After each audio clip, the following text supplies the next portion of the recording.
Welcome students, सफलतम classes में आपका स्वागत है। आज हम बात करने वाले हैं वाटर रिसोर्स के पार्ट नंबर 2। लास्ट टाइम हमने बात की थी इसमें वाटर रिसोर्सेज के, हमने जो था उसमें वाटर सेक्रेस्ट्री की जो आपके वाटर सेक्रेस्ट्री की जो काजेज थे उसके बारे में हमने बात कर ली थी। उसके बाद हम उसके इफेक्ट की बात कर रहे थे कि क्या कारण है इसके और इसके प्रभाव क्या है, और आफ्टर दैट हमने इफेक्ट की बात कर ली थी, यानी कि इसका प्रभाव क्या पड़ता है, किसका, सेक्रेस्ट्री का, किसके, वाटर का, पानी की जो कमी है उसके कारण क्या है और उसका प्रभाव क्या पड़ेगा अगर वो कम हो जाता है तो। उसके बाद हम बात कर रहे थे सॉल्यूशन की, हमने कंप्लीट कर लिया था एज यू रिमेंबर। हाँ, सॉल्यूशन की हमने जब बात की थी तो उसमें कुछ चीजें जो हैं जिनमें हमने एग्जैक्टली उस चीज को कंप्लीट डिफाइन नहीं किया, तो वहां हमने बात की थी सबसे पहले पॉपुलेशन कंट्रोल मेजर्स कि हमें हमारी जो जनसंख्या उसे नियंत्रित करना पड़ेगा, क्योंकि पानी हमारे पास लिमिटेड है पीने के लायक। आपको पता है 1% पानी है जो हम डेली रूटीन में पीने का जो पानी है ग्लेशियर के रूप में है, चाहे वो हमारा अंडरग्राउंड वाटर है या इसके अलावा हम बात करें हमारा जो रेन जो आपके रेनफॉल से जो वाटर आता है, तो वो 1%। अगर पॉपुलेशन हमारी बढ़ती रही तो चाहे हम कितने ही ज़्यादा उस पानी को कंजर्व कर लें, कितने भी उसको सही तरीके से यूज़ कर लें, तो उनकी डिमांड बढ़ती जाएगी, तो पॉपुलेशन को हमें कंट्रोल करना पड़ेगा, पहला सोल्यूशन। दूसरा है स्ट्रिक्चर रेगुलेशन ऑफ फार्मिंग, और हमारी जो खेती करने का जो तरीका है, खेती करने के ढंग को हमें बदलना पड़ेगा। जैसे पहले खुला पानी छोड़ देते हैं, खेत पूरा का पूरा पानी से भर जाता है। राइस की खेती है उसको लिमिटेड करना पड़ेगा, क्योंकि उसमें बहुत ज़्यादा पानी की जरूरत पड़ती है। उसको आप दूसरे देशों से इंपोर्ट करवा सकते हो जहाँ से पानी बहुत ज़्यादा है, या हम कर सकते हैं कि उनकी जो है साइज़ कम कर दे, जितनी जरूरत हो उतना ही हम उसको उगाएं, ताकि हम पानी को बचा सके। खेती करने के ढंग बदलने पड़ेंगे, चाहे उसमें हमें ड्रिप सिस्टम अपनाना पड़े, चाहे फुहारा सिस्टम अपनाना पड़े, स्प्रिंकल सिस्टम है, उन तरीकों को हमें अपनाना पड़ेगा। तीसरा है reduction in the use of chemical in farming. खेती में हमें, कृषि के अंदर, अब एक तो फार्मिंग होती है एग्रीकल्चर। फार्मिंग में क्या होता है, फसल उगाना, किसी भी फसल को आप उगा रहे हो, कुछ भी उगा रहे हो आप, वो फार्मिंग है। पर एग्रीकल्चर में क्या होता है, फार्मिंग प्लस में rearing animals, growing plants and rearing animals, looking after the crop and rearing animals, and the waste from the animals we use for the manure in the field of agriculture, and then we get some straw and many other grass for their buffaloes, calf and other animals। तो यहाँ क्या होता है, खेती जो कृषि में क्या होता है, एक तो हम खेती करते हैं, किसी भी फसल को उगाते हैं, प्लस में हम क्या करते हैं, पशु पालन करते हैं, किसी ना किसी पशु को पालते हैं। भेड़ है, बकरी है, गाय है, भैंस है, आपकी मुर्गी पालन है, मधुमक्खी पालन। तो होता क्या है, कृषि से जो भी कुछ एक्स्ट्रा निकलता है वो हम कहाँ पशुओं को डाल सकते हैं, चाहे घास है, खरपतवार है, अन्य चीज़ें। और पशुओं से प्राप्त होने वाला जो गोबर है, उनका डंग है या उनका मलमूत्र अवशिष्ट पदार्थ है, सारा का सारा सेडिमेंट है, वो हम किस में, खेत में डाल देते हैं, ताकि हमारी फसल अच्छे से ग्रो करे, अच्छे से उसमें जो मैन्यूर की मात्रा वो पूरी हो। अब क्या होता है, तो ये फार्मिंग के तरीके बदलने पड़ेंगे। मैंने बताया उसमें केमिकल यूज़ नहीं करना, इतने रसायन है, जहरीला रसायन हमने यूज़ किया हुआ है। बड़ी बड़ी फार्मा कंपनीज है जिन्होंने पेस्टिसाइड एंड हर्बिसाइड, कीट को कंट्रोल करने के लिए हम पेस्टिसाइड डालते हैं, और खरपतवार को ख़त्म करने के लिए हम उसमें हर्बिसाइड डालते हैं, जो हमारी खुद की स्किन प्रॉब्लम के लिए जो ऐसा ज़्यादा दिक्कत पैदा करते हैं और पानी को बहुत अधिक क्या करते हैं, प्रदूषित करते हैं, जो कि पानी के जो क्वालिटी को लो कर देते हैं। अगला है रिडक्शन इन माइनिंग प्रैक्टिस। हमें जो खनन कार्य हो रहा है, खनन का मतलब जो खानें चल रही है जहाँ से हमें लोहा निकाला जा रहा है, कोयला निकाला जा रहा है, या अन्य हम धातुओं को निकाल रहे हैं, तो उन खानों को कम करना पड़ेगा। क्यों? क्योंकि उनके अंदर जो पानी जाता है वो पानी क्या होता है, उनके केमिकल के साथ या उन मिनरल्स के साथ मिल करके, या जो हमारे रिसोर्सेज है, चाहे वो कोयला है, पेट्रोलियम है, या कुछ भी निकाल रहे हैं हम, वहाँ से जितने भी हमारे मिनरल्स निकल रहे हैं उन सभी में मिल करके वो उसको क्या करता है, दूषित कर देता है। अगला है टेक्नोलॉजिकल एडवांसमेंट। हमें टेक्नोलॉजी, तकनीक लेके आनी पड़ेगी भाई। आपने देखा होगा, सुना होगा कि आर्मी के जो जवान होते हैं उन्हें रहने के लिए विषम परिस्थितियां दी जाती है। मैन वर्सेस वाइल्ड आपने देखा होगा बेयर ग्रिल्स को डिस्कवरी चैनल पे। उसमें क्या होता है, वो ऐसी परिस्थितियों को झेलता है जहाँ पे आदमी के फेवरेबल नहीं होती, वो नॉन फेवरेबल कंडीशन में काम करता है। तो उनको कुछ टैबलेट्स दी जाती है। अगर गंदा पानी उनके पास हो तो उस पानी को किसी बोतल में भरो, एक ब्लैक कलर की होती है, एक वाइट कलर की होती है। तो तो जो वाइट वाली जो टेबलेट है उसके डालने के बाद क्या होता है, पूरा का पूरा पानी थोड़ा सा ब्लैकिश हो जाता है, उसकी सारी की सारी जो केमिकल रिएक्शन के द्वारा वो पानी थोड़ा सा और मटमैला हो जाता है। जैसे ही वो वाइट टेबलेट डालता है 2 से 5 मिनट बाद वो सारा का सारा पानी उनमें से जो अच्छा पानी है वो ऊपर की तरफ आ जाता है, जो जितनी भी उसमें मेल होती है, गंदगी होती है, जो अवशिष्ट पदार्थ होते हैं वो सेडिमेंट नीचे बैठ जाते हैं। उसी प्रकार ये कह रहा है हमें तकनीक ऐसी लेके आनी पड़ेगी ताकि हम पानी को बचा सकें। पानी को बचाने के लिए आजकल देखा होगा आपने, गार्डनिंग के लिए लोग फुहारा सिस्टम का यूज़ कर रहे हैं, स्प्रिंकल सिस्टम का यूज़ कर रहे हैं। इनके अलावा ड्रिप सिस्टम यूज़ की जा रही है हमारी खेतों में पानी देने के लिए। तो उससे क्या होता है, पानी की बचत होती है। इजराइल हमारे पास पाइप आती है एक ब्लैक कलर की, फुहारा सिस्टम में, स्प्रिंकल सिस्टम में, वो इजराइल की देन है। इजराइल की मैं बात बताऊं तो वहाँ हमारे राजस्थान से भी कम बारिश होती है। ये मान सकते हैं आपको कि 25 से 30 सेंटीमीटर ईयरली वहाँ पे बारिश होती है, परंतु वो पानी को इस तरीके से स्टोर करते हैं कि उनके देश में पानी की कमी नहीं, क्योंकि उनके पास टेक्नोलॉजी, एडवांस टेक्नोलॉजी, जिसमें वो पानी को स्टोर करके रख लेते हैं। आपने सुना होगा कि इजराइल में वर्टिकल फार्मिंग होती है, खेत सीधे नहीं है ज़मीन के ऊपर, वर्टिकल है, यानी कि वो दीवार पे भी खेती कर रहे हैं लोग, स्लोप पे भी नहीं, दीवार पे खेती। क्या करेंगे, यहाँ कुछ ये प्लास्टिक के बड़े बड़े मग्स लगा देंगे, उनके अंदर छोटे छोटे पौधे लगा देंगे। अब वहाँ पौधा तो अपना ग्रो करेगा तो उसके फसल आएगी, बीज आएगा, जो भी उसको फूल है, फल है। तो इसके अलावा वो लोग वर्टिकल एग्रीकल्चर भी कर रहे हैं ज़मीन की कमी होने के कारण। तो हम भी क्या कर सकते हैं, टेक्नोलॉजी एडवांस रखेंगे तो हम पानी का क्या कर सकते हैं, बचा सकते हैं, वाटर का कंजर्वेशन कर सकते हैं।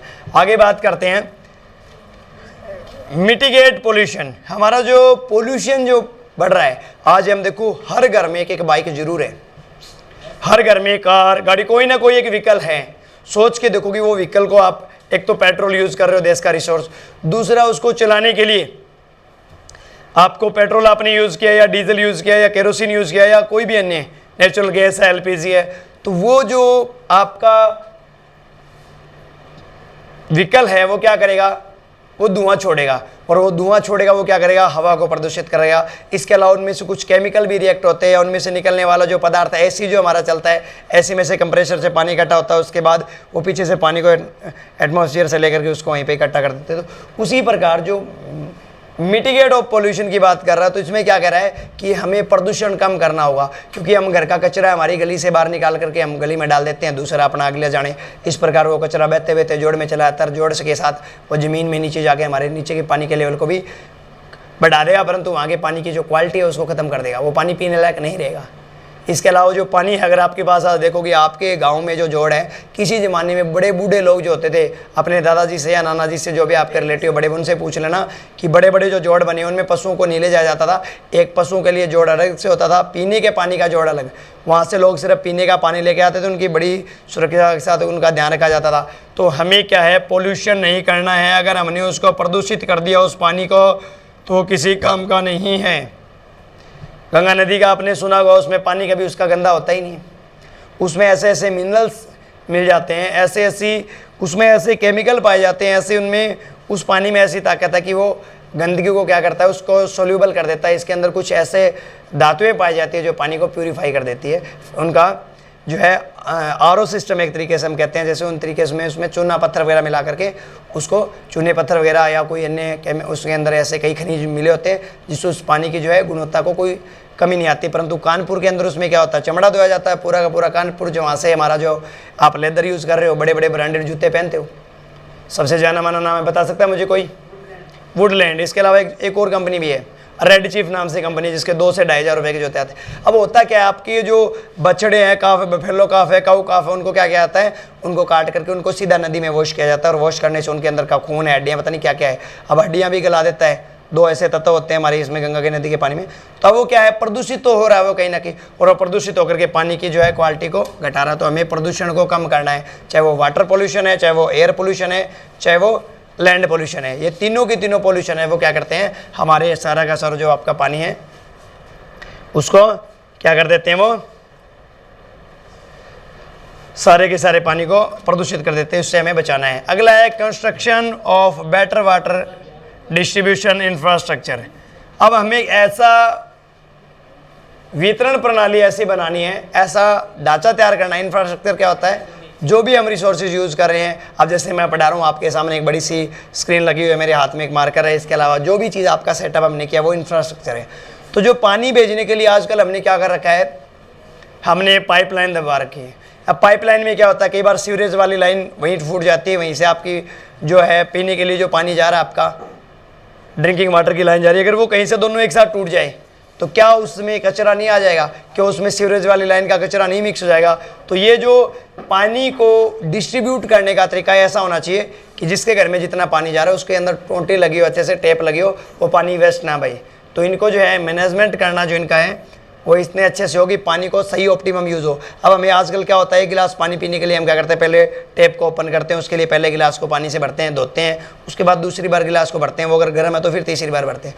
तो हमने क्या किया इसमें, हमने किया कि उस पानी को, एक गिलास पानी लेने के लिए हमने कम से कम आधा बाल्टी पानी चलाया। हमने हैंड पंप यूज़ करते हैं, ठंडा पानी नहीं आ रहा उसको पंप करते रहते हैं जब तक पानी ठंडा ना है।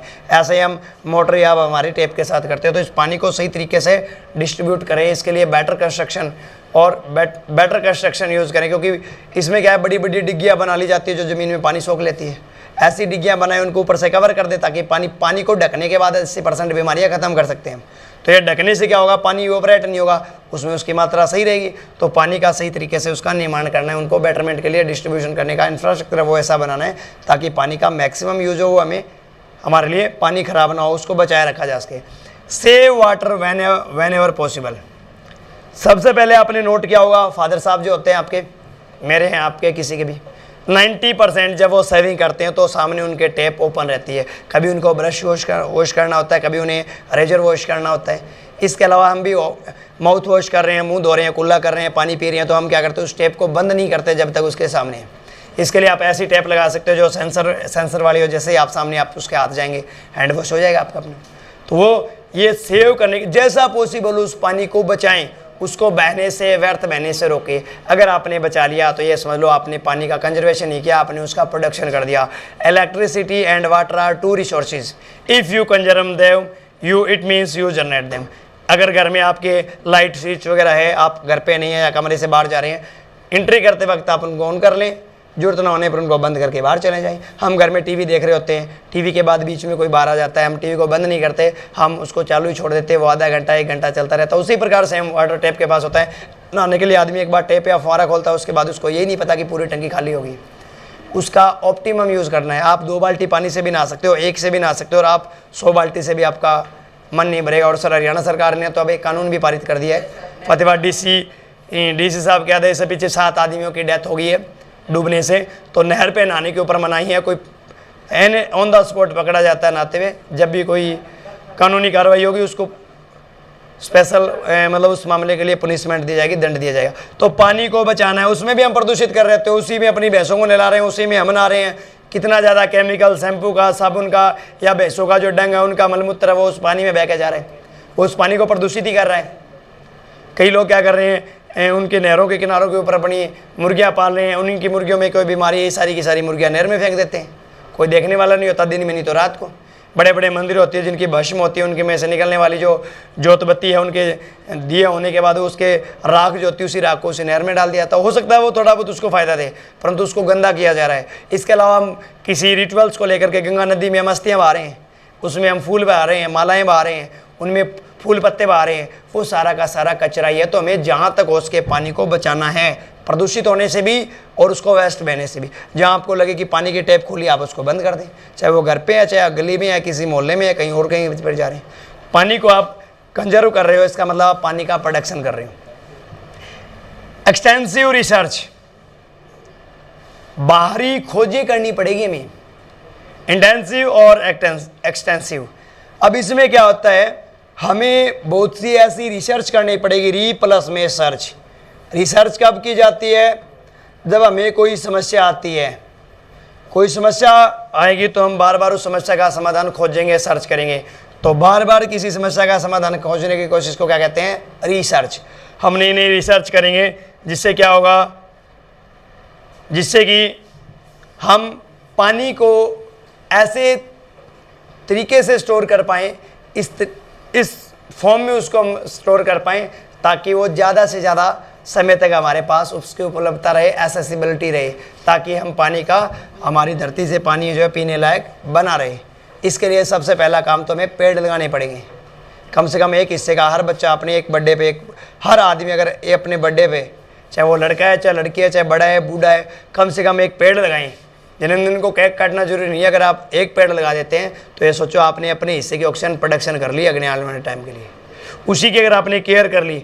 इसी प्रकार अगर आप किसी व्यक्ति ने अपने जीवन में, आपको पता होगा फिलीपींस में किसी भी आदमी को डिग्री प्राप्त करनी हो ना कॉलेज की, तो उससे पहले उसे 40 पौधे लगाने होते हैं। 40 पौधे लगा करके उनको इतना बड़ा करके सरकार को दिखाना पड़ता है, उनकी फ़ोटो भेजनी पड़ती है, उनकी आपकी GIS टैगिंग की जाती है, उनकी जियो लोकेशन भेजी जाती है कि किस जगह पे कौन कौन से पौधे लगाए हैं, तभी उसको सर्टिफिकेट मिलता है यूनिवर्सिटी की तरफ से, किस चीज़ का, बैचलर डिग्री का।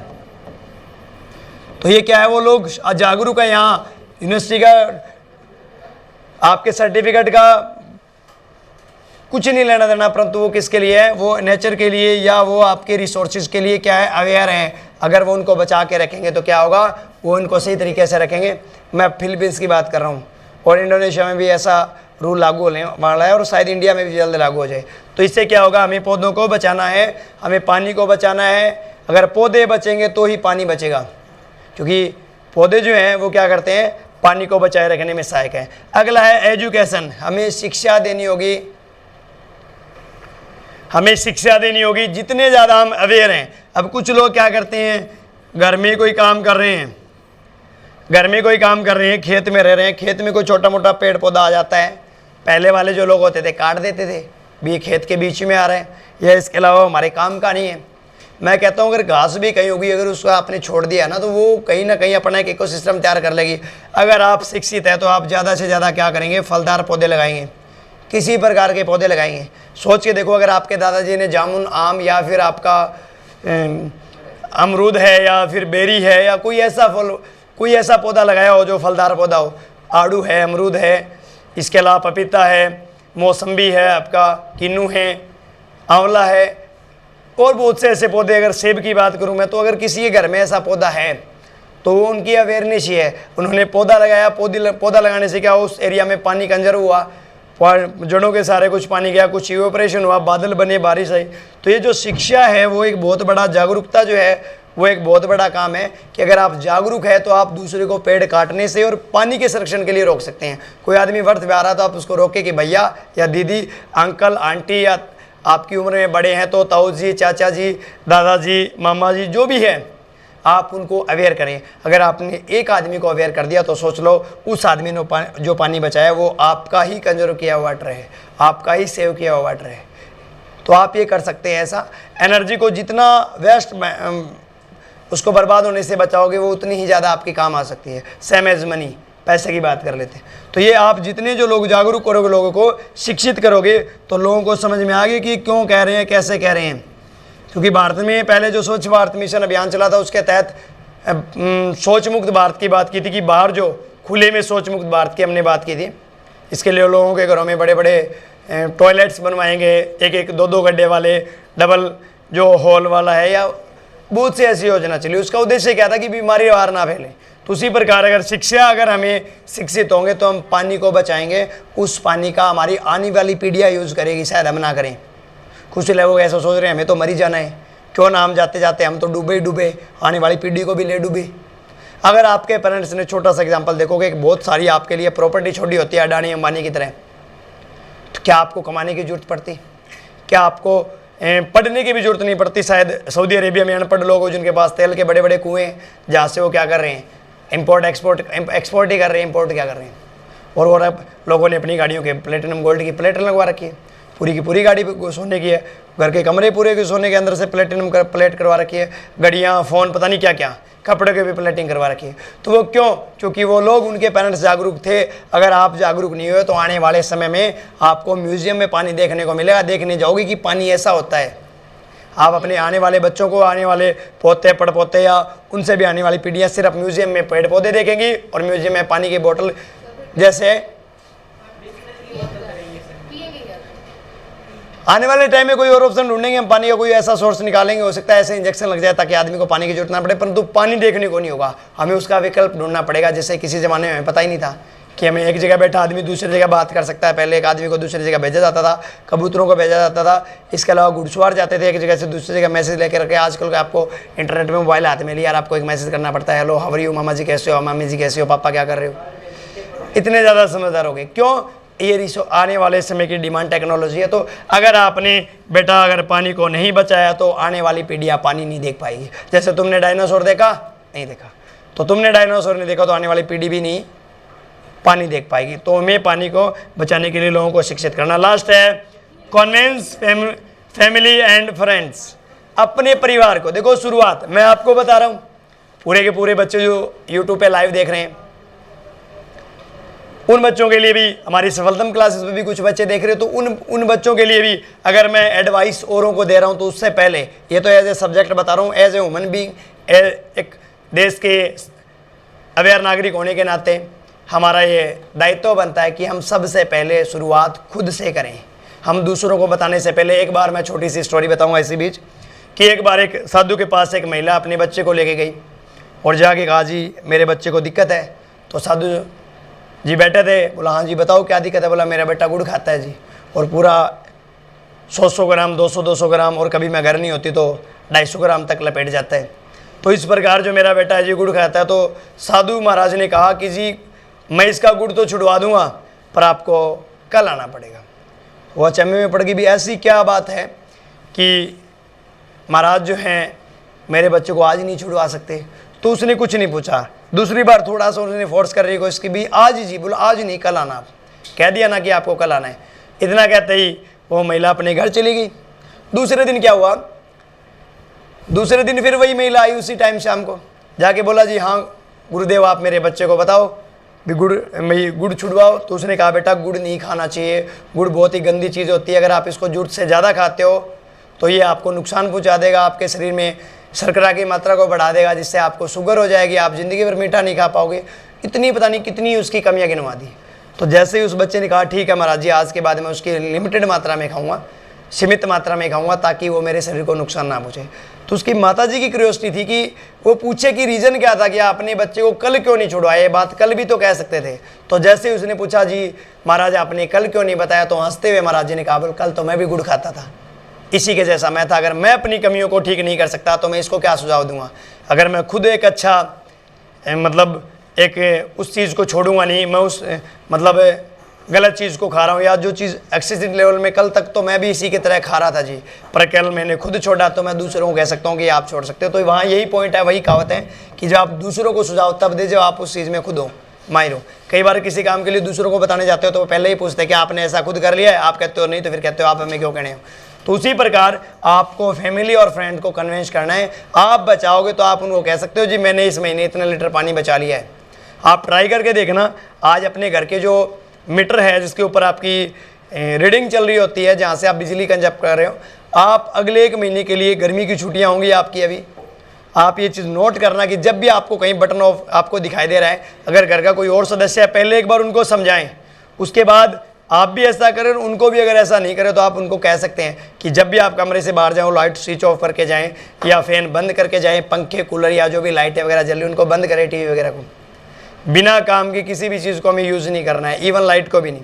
उसी प्रकार आप फिर पानी के लिए कहना शुरू कर दे 2 दिन बाद कि हमें पानी बचाना है। आने वाले जो अगले 20 साल है, 20-30 सालों के बाद पानी की इतनी ज़्यादा मारामारी हो जाएगी, जैसे मैंने आपको बताया था पिछले लेक्चर में कि मद्रास में जो पानी है वो 2000 मीटर लगभग 2 किलोमीटर नीचे चला गया है। ये लास्ट रिपोर्ट थी हमारी पिछले साल की, और पिछले महीने की रिपोर्ट के अनुसार भूमिगत जल स्तर है वहाँ का, भूम जल स्तर है, अंडरग्राउंड वाटर जो है आपका वो वहाँ का 0 हो गया है ही नहीं वहाँ पे भूमिगत जल। कहाँ की बात कर रहे हैं हम? चेन्नई की बात कर रहे हैं। उस ज़माने का मद्रास, आज का चेन्नई। आगे इसके बाद बात करेंगे। आपको समझ में आ गया कि कारण क्या है, प्रभाव क्या पड़ेगा, सॉल्यूशन क्या है, तीनों चीज़ हमने डिस्कस कर लिए। आगे हम बात करने वाले हैं इसी में multipurpose river valley projects. Multipurpose river valley project की अगर हम बात करें तो इसमें मल्टीपर्पज होता है बहुउद्देश्य। रिवर होती है नदी, वैली होता है घाटी, प्रोजेक्ट होती है योजना। बहुउद्देश्य नदी घाटी परियोजना, क्या नाम देंगे उसे? बहुउद्देश्य। बहु होता है मल्टी, कई,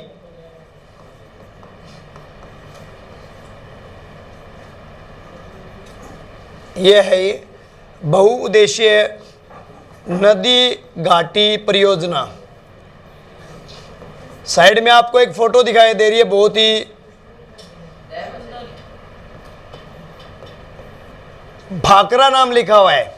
ये है भाकड़ा नंगल डैम, जगह है इसकी नंगल।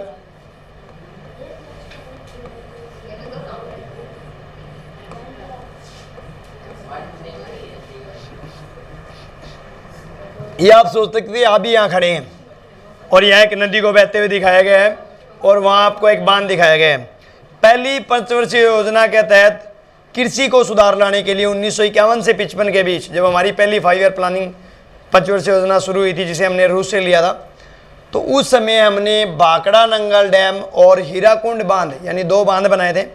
भाकड़ा और हीराकुंड जैसे बांधों के ऊपर हमने काम किया था। अब ये है क्या, इसके बारे में बात करेंगे। और इसके अलावा वर्ल्ड में अभी मौके पे भी हम एक बांध बना सकते हैं, जिसके बारे में भी थोड़ा डिस्कस करेंगे, परंतु वो थोड़ा सा हमारे लिए बहुत ज़्यादा रिस्की है। अभी ये होता क्या है, आपको ये स्लोप दिखाई दे रहा है, एक पहाड़ी है, ये दिख रहा है। 2 पहाड़ियों के बीच क्या किया जाता है, कंक्रीट की या ब्रिक्स की या किसी 3 तरीके के आप बना सकते हैं, 3 तरीके से बना सकते हैं, उनका जिक्र हम बाद में करेंगे। ये क्या करते हैं, हम 2 पहाड़ियों के बीच के हिस्से को हम क्या करते हैं, दीवार से चुन करके उस पानी को क्या कर देते हैं, रोक लेते हैं। अब पानी भी कितना कि क्यूसेक में मापा जाता है, पानी की जो मात्रा है वो किस में मापते हैं, क्यूसेक। कितने लीटर क्यूसेक पानी छोड़ा गया नहर में, ये बोला जाता है, लीटर मत, कितना क्यूसेक जो है पानी छोड़ा गया है, बताएंगे, यही पूरा बताएंगे बेटा, पूरा का पूरा बताएंगे। क्यूसेक में ये पानी स्टोर होता है। अब सोच कोई नदी आ रही है बेटा, ये सतलुज नदी पे है, होता क्या है, ये जो मैंने आपको बताया कि ये 2 पहाड़ी के बीच में इसलिए बनाया जाता है ताकि कम ईंटें लगे, हमें सीधे खुली जगह में पानी रोकना हो तो हमें ज़्यादा उसके लिए कंस्ट्रक्शन करना पड़ेगा। तो 2 पहाड़ियों के बीच में क्या किया जाता है, दीवार बना करके, दीवार बना करके उसको रोकना आसान होता है या फिर सीधा रोकना आसान होता है, बताओ भाई। सीधे के अलावा इसको रोकना आसान है ना, कम कंक्रीट लगेगी, इतनी कंक्रीट है इसमें कि आप सोच नहीं सकते कितने टन लोहार, कितने टन सीमेंट, वो आगे वाले टाइम में जब हम आगे पढ़ेंगे ना, अगले लेक्चरों में जब आगे हमारी बात चलेगी, आगे के लेक्चर में हम बात करेंगे। तो इसको रोक करके इसके पीछे पानी को स्टोर कर लिया, फिर उस पानी को ऊंचाई से गिराया जाता, कई कामों में लिया जाता। नंबर 1 क्या काम करेगा ये, या हम बात करेंगे कि इसके फ़ायदे क्या हैं। सबसे पहले फ़ायदे की बात करें तो ये भाकड़ा नंगल डैम है, ये जिसने एक अंग्रेज ने बसाया था, इसका प्लान किया था और उसने कहा था कि अगले 400 सालों तक इसमें पानी को अच्छी तरीके से स्टोर किया जाएगा। परंतु अभी पीछे ये कब की बात है, 1951-52-53 में जब भी बना था, पहले पंचवर्षीय योजना के तहत बना था। अब कहा जा रहा है कि अगले 200 साल और रह पाएगा ये, 60-70 साल सारे हुए हैं और इसके अलावा 60 साल 1960 के 1950 की बात है, 50 और 10 60 70 साल हुए हैं। अब ये कह रहे हैं कि 200 साल और रह पाएगा। हुआ क्या इसमें कि नदियों के द्वारा आने वाला सेडिमेंट इसकी तली के 25% हिस्से को ढके बैठा है। अब इसकी सफाई करने के लिए हमें पानी को रोकना पड़ेगा, पीछे नदी का जो पानी आ रहा है उसको हम आसानी से रोक नहीं सकते, डाइवर्ट करने में भी खर्चा आता है, आसानी है। तो ये उसकी बार बार सफाई की जाती है, उसमें बहुत ज़्यादा पीछे आपका अपनी गर्मियों में देखा होगा, पिछली गर्मियों में हमारा जो पानी आ रहा था वो थोड़ा सा मटमेले से रंग का आ रहा था, उसमें मिट्टी की मात्रा थी और कुछ देर बैठने के बाद, कुछ देर रखने के बाद वो पानी साफ़ नहीं हो रहा था, तो 2 दिन तक आपको ध्यान हो तो कुंड में। तो ये हुआ क्या, इस पानी को स्टोर कर लिया हमने। स्टोर करने के बाद इस पानी को हम क्या करेंगे, इसके फ़ायदे देखो क्या होंगे। इरिगेशन टू एग्रीकल्चर, खेती के लिए जो आपका खेती की जा रही है उसकी सिंचाई के लिए हमारे पास पर्याप्त पानी होगा। आज आपके ट्यूबवेल में शायद कोई ख़राबी आ जाए, हैंडपम्प में ख़राबी हो जाए, अगर आपने एक डिग्गी बना करके पानी स्टोर किया है वो आपके लिए आने वाले भविष्य के लिए सुरक्षित है, या फिर ट्यूबवेल पे आप भरोसे हो या नदी के भरोसे हो आप, या बारिश के भरोसे हो। सबसे ज़्यादा क्या हुई है, अपनी कहानी सुनोगी, कब्जा साचा और झगड़ा झूठा। अगर आपके पास आपने स्टोर कर रखा तो आपको पता कि इतने सालों तक हमारे पास ये चीज़ें से आपके घर में गेहूं की टंकी, एक अनाज की टंकी भर के रखी है, आपको 12 महीने चाहे कोरोना आए चाहे कोई और आए, आपको अगले 12 महीने खाने की कमी नहीं आएगी। तो उसी प्रकार ये पानी क्या होता है, ये आपका इरिगेशन, सिंचाई के लिए पर्याप्त मात्रा में पानी होगा अगले कुछ दिनों के लिए। तो सिंचाई के लिए, कृषि की सिंचाई के लिए हमारे पानी की कमी नहीं आएगी, हमने पानी को स्टोर कर लिया। यही पानी बह करके आपका सुंदरबन डेल्टा के अंदर वहाँ चला जाता है, या उधर गंगा नदी की बात करें तो सुंदरबन चला जाता, अगर हम सतलुज की बात करें तो वो सिंधु नदी में जाकर के आगे अरब सागर में गिर जाता। उसी पानी को हमने रोकने से सिंचाई के लिए पानी इकट्ठा कर लिया। दूसरा, source of power to domestic industries and cooling of nuclear power plants. ध्यान से समझना, नंबर 1, हाइड्रो इलेक्ट्रिसिटी बनाने के लिए इसके ऊपर टरबाइन लगा दिए जाते हैं। क्या लगा दिए जाते हैं? टरबाइन लगा दिए जाते हैं। और इसमें क्या होता है, टरबाइन लगा करके उनके अंदर ये जो पानी गिराया जा रहा है, अलग अलग 12 से 13 ये रास्ते बना रखे हैं उन्होंने, इनके अंदर उसको गेट को खोल दिया जाता है। गेट होते हैं, अगर आपने मूवी देखी होगी सत्यम शिवम सुंदर, उसमें जो आपका शशि कपूर होता है वो एक बांध के ऊपर काम करने वाला इंजीनियर होता है। और एक बार बांध में इतनी तेज़ बाढ़ आती है ना उसमें पीछे नदी में कि वो बांध टूट जाता है और पूरे के पूरे गांव वाले लोग वहाँ से माइग्रेट हो जाते हैं। तो ये पानी जो स्टोर किया उसको गिराया जाता है और एक टरबाइन की सहायता से क्या किया जाता है, इस टरबाइन को घुमाया जाता है पानी गिरने से उसके ऊपर। अब ये पानी गिरेगा या फिर एक पाइप के अंदर इसको ऐसे फिट कर देते हैं अंदर, तो ये पानी बहेगा तो क्या होगा, ये आपकी जो घूर्णी है या इसकी जो पंखा है या मोटर है वो घूमेगी। घूमने से क्या बनेगा, पीछे जनरेटर लगा देते हैं और जनरेटर क्या करेगा, बिजली जनरेट करेगा। तो हाइड्रो इलेक्ट्रिसिटी है, पूरे भारत का 25% पानी, 25% बिजली हाइड्रो इलेक्ट्रिसिटी से बनती है हमारी। 25% जो बिजली हम यूज़ कर रहे हैं घरों में, उद्योगों में, वो किससे बन रही है, हाइड्रो इलेक्ट्रिसिटी से। पानी को गिरा करके ऊपर से ऊंचाई से पानी गिराया जाता है, यहाँ बीच में टरबाइन लगा दिए जाते हैं और ये जैसे टरबाइन घूमता है क्या होगा, बिजली बनती है।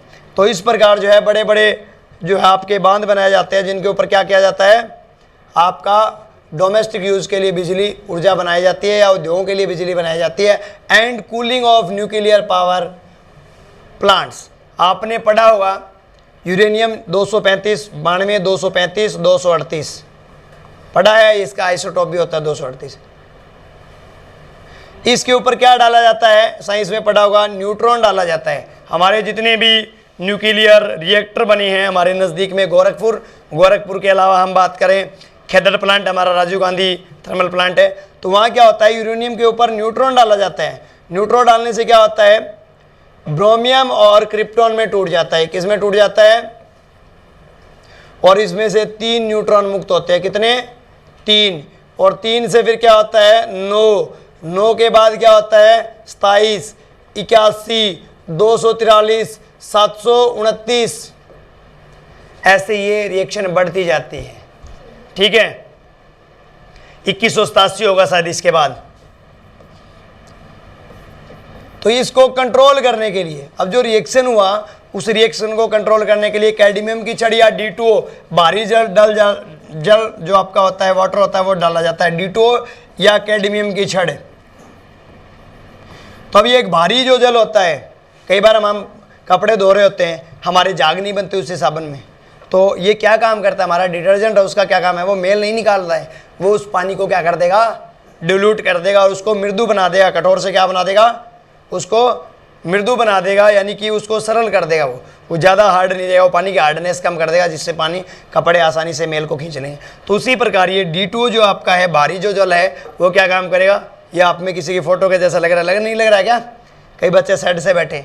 तो ये क्या है, D2O जो है पानी का प्रयोग हमको किसके लिए करते हैं, न्यूक्लियर पावर जो आपके प्लांट है उनके अंदर उनको कूलिंग करने के लिए, उनको ठंडा करने के लिए, ताकि उस रिएक्शन को कंट्रोल किया जा सके, वरना बहुत बड़ा ब्लास्ट होता है। एटम में क्या होता है, ये रिएक्शन होती है, वो ब्लास्ट रिएक्शन बढ़ता जाता है और इसमें साथ में एनर्जी भी निकलती है। क्या निकलती है, इनके साथ साथ एनर्जी। इनको आगे फिर और तीनों को आगे फिर गिराया जाता है यूरेनियम में, इसलिए रिएक्शन न्यूक्लियर एक्सप्लोसिव एनर्जी निकलती है और इसका प्रयोग किया जाता है। जिसको कंट्रोल करने के लिए किसका प्रयोग होता है, D2O यानी कि भारी जल का प्रयोग किया जाता है। क्लियर है यहां तक। इसके अलावा क्या है, फ्लड कंट्रोल। आपके अगर कहीं बाढ़ आने की संभावना हो नदी में, उस बाढ़ को कंट्रोल करते हैं, क्योंकि उस पानी को हम क्या कर सकते हैं, उस पानी को हम क्या कर सकते हैं,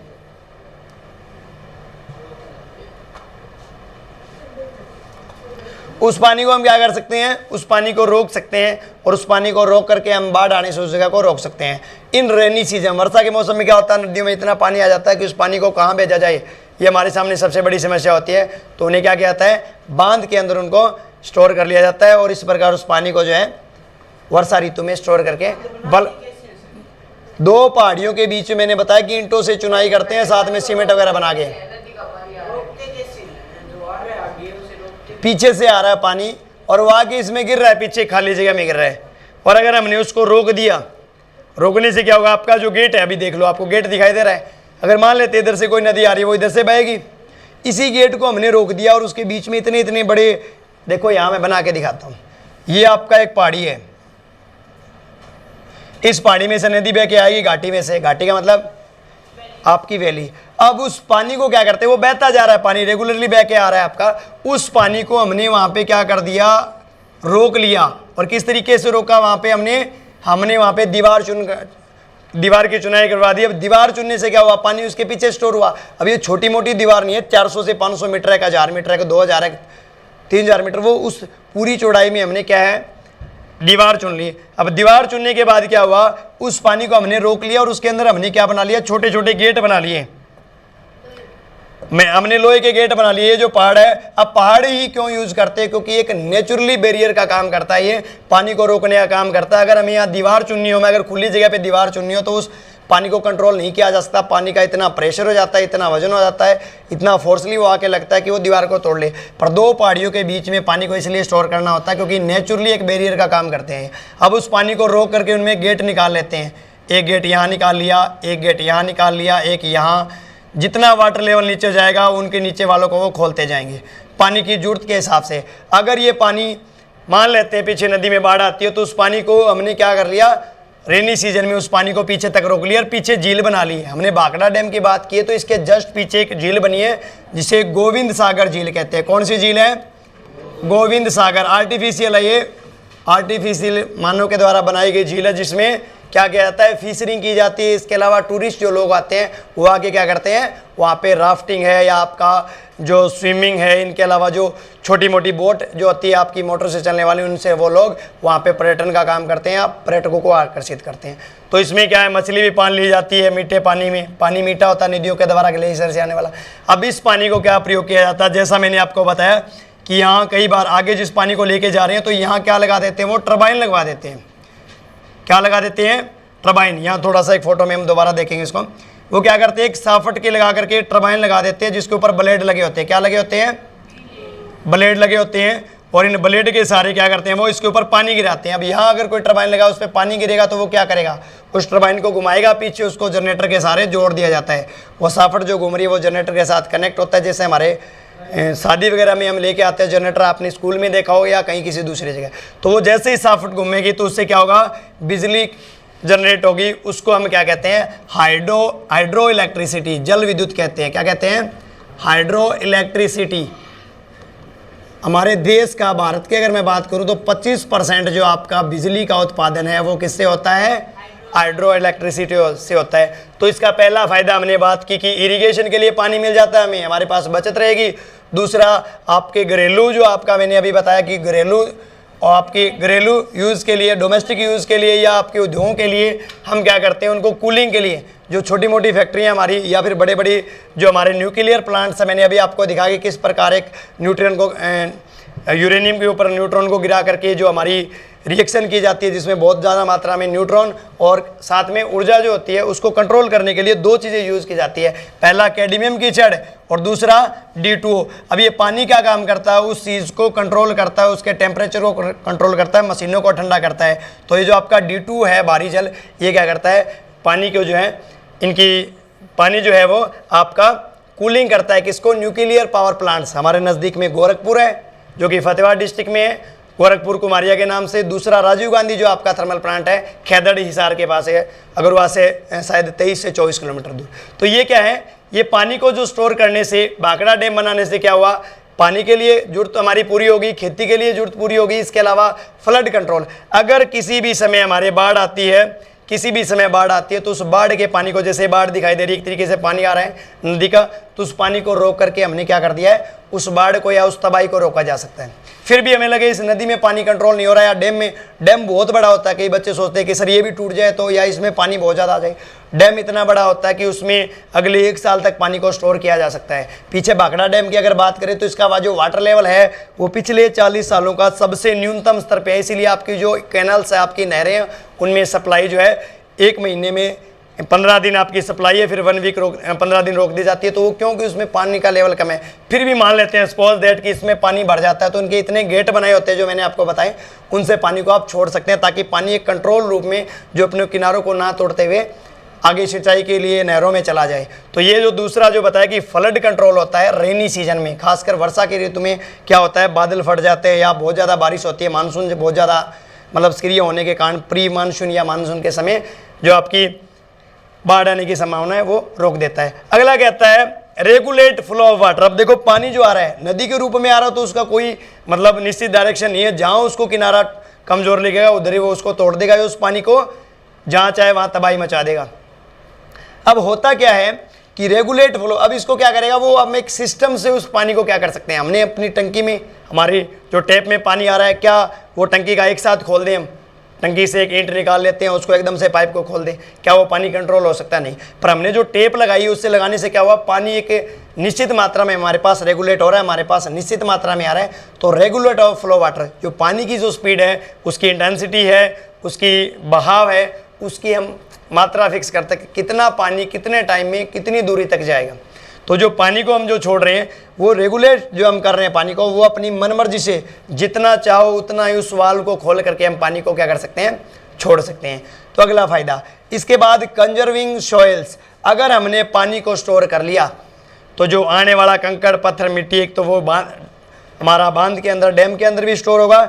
इसके अलावा जो पानी बह के आ रहा था टूट के उस पूरी की मिट्टी को आगे आ जाना था, वो सारा का सारा हमने क्या कर लिया, उस मिट्टी को आगे टूटने से, तटबंध को टूटने से, इन किनारों को टूटने से, नदी के बैंक्स को टूटने से हमने बचा लिया। इससे मिट्टी का क्या हुआ है, कंजर्वेशन हुआ। अगर यही बांध यहाँ ना होता तो शायद आसपास की पत्थर को, आसपास की मिट्टी को कट करके सारी की सारी मिट्टी जो है आपकी, सारी की सारी जो मिट्टी है वो कट करके क्या हो सकती थी, वो सारी की सारी मिट्टी कट करके आसपास के तटबंध को, उसके किनारों को, सबको क्या कर देती, वो अपने साथ बहा लेती। तो ये क्या करता है, कंजर्विंग सॉइल, मिट्टी को बचा के रखता है।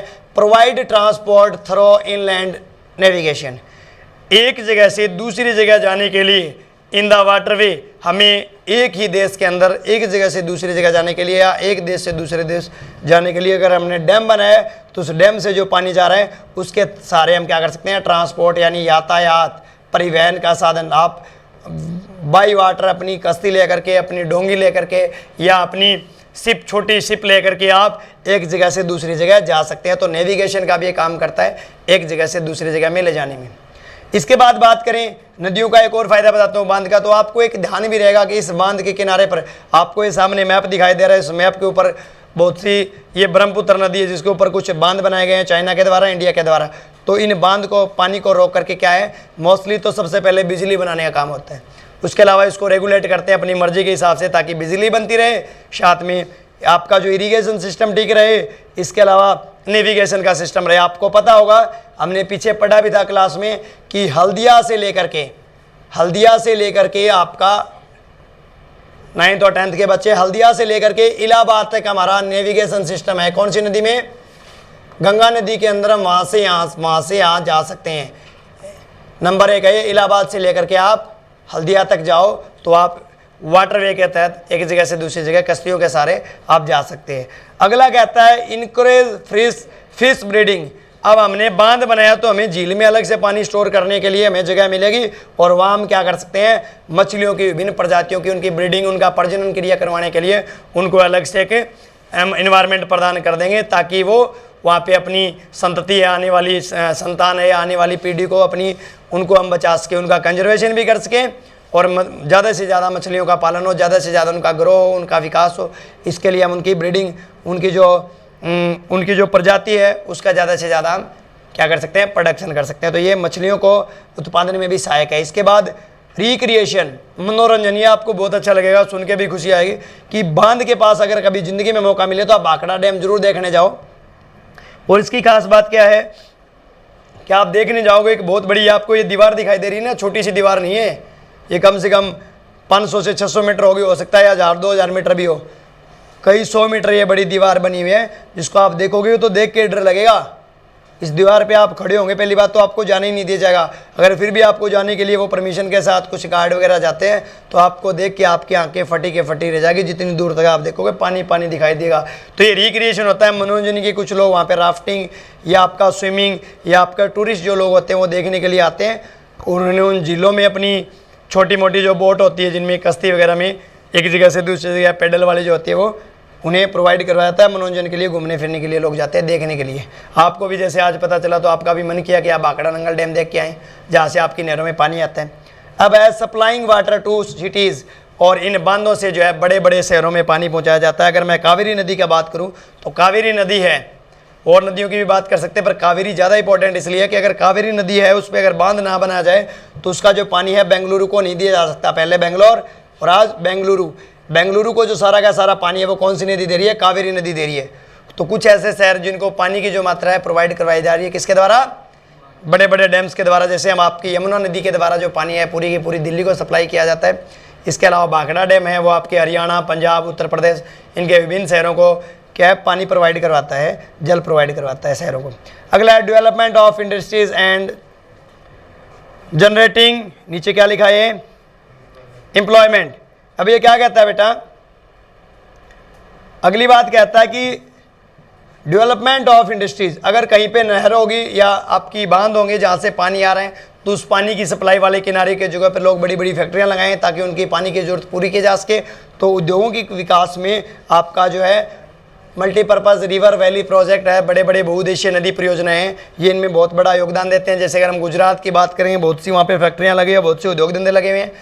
और वहाँ पे एक बांध है सरदार सरोवर बांध जो नर्मदा नदी पे बना हुआ, जिसके ऊपर 3000 करोड़ की लागत की एक मूर्ति बनाई गई है जो कि वल्लभ भाई पटेल की है। उस सरदार सरोवर बांध है, उसका पानी आस पड़ोस की जो फैक्ट्री है उनको जाता है। इधर भारत की, अगर हरियाणा की इधर की बात करें उत्तरी भारत की, तो यहाँ पे आपका जो भाखड़ा डैम है, दक्षिण में हीराकुंड बांध है, इसके अलावा मैटूर बांध है, बहुत से बांध है जिनका हम अगली स्लाइड में जैसे ही जिक्र करेंगे अगली पेज पे। तो ये क्या करते हैं? जनरेटिंग द एम्प्लॉयमेंट, और ये बहुत से रोजगार प्रदान करती है फिशरिंग वालों को या उद्योग धंधे फैक्ट्री वालों को, जो है उद्योग धंधे उनमें काम करने वाले मजदूर है, रोजगार प्राप्त करने वाले लोग हैं, उन सभी को मल्टीपर्पज़ रिवर वैली प्रोजेक्ट है, उनको रोजगार देता है, उनको सुविधा प्रदान करते हैं। अगली स्लाइड पे चलते हैं।